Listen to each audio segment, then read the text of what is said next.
जिल्ह्यातील सर्वात पुरातन श्री क्षेत्र निर्मळची धर्मपीठाचे जगद्गुरू शंकराचार्य यात्रा आजचा 5वा दिवस सुरू। वसई तालुक्यातील श्री क्षेत्र निर्मळ येथील यात्रा बुधवारपासून सुरू झाली असून पुढे ही यात्रा 15 दिवस चालणार आहे। श्री क्षेत्र निर्मळच्या या यात्रेचे वैशिष्ट्य म्हणजे तिला असलेले पौराणिक महत्त्व। श्री हरीचे अवतार असलेले भगवान परशुराम यांनी समुद्राला मागे सारून कोकण शूरपारक भूमी प्रकट केली व समुद्रातून देवगिरी पर्वत बाहेर आणला।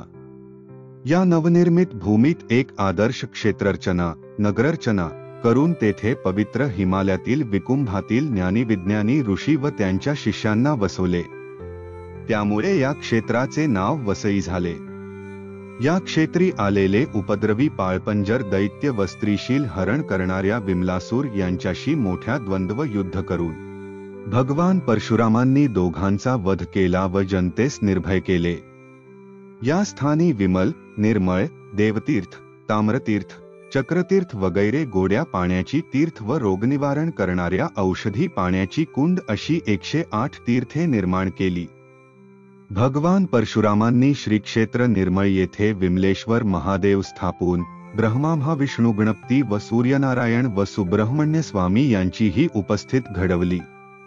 भगवान श्री परशुरामांनी नागवेल, केळी, नारळ, पोफळी, कांचन, कमळ, कुडा, आंबा, चाफा वगैरे उत्तम दर्जाच्या 28 प्रकारची झाडे व 8 प्रकारच्या वेलींची लागवड करून वसईच्या प्रांताला हरितवसई बनवले। त्यांनी जमिनीवरच नव्हे तर समुद्रातही वृक्षारोपणाची मोहीम राबवली व पोवळ्याची वाडी समुद्रात थाटली। या आद्य पर्यावरणविद भगवान परशुरामांनी वसईला सुजलाम सुफलाम बनवून समृद्धीचे दिव्यावदान देत स्वर्णद्वीप बनवले। या क्षेत्राच्या स्थापनेचा दिवस म्हणजे कार्तिक वद्य द्वादशी, म्हणून या दिवशी विमलेश्वर महादेवाची पालखी नगर भ्रमणास निघते। तसेच 2500 वर्षांपूर्वी याच उत्सव प्रसंगी हिंदू धर्माचे सर्वोच्च धर्मगुरू जगद्गुरू श्रीमत आद्य शंकराचार्य यांनी जवळील टेंभी कोल्हापूर येथे भेट दिली होती। पुढे 200 वर्षांनी आद्य शंकराचार्यांच्याच पूर्वेकडील धर्मपीठाचे जगद्गुरू शंकराचार्य श्री विद्यारण्यतीर्थ स्वामी येथे यात्रेस आले असताना पालखी उत्सवाचे दिवशी समाधिस्थ झाले।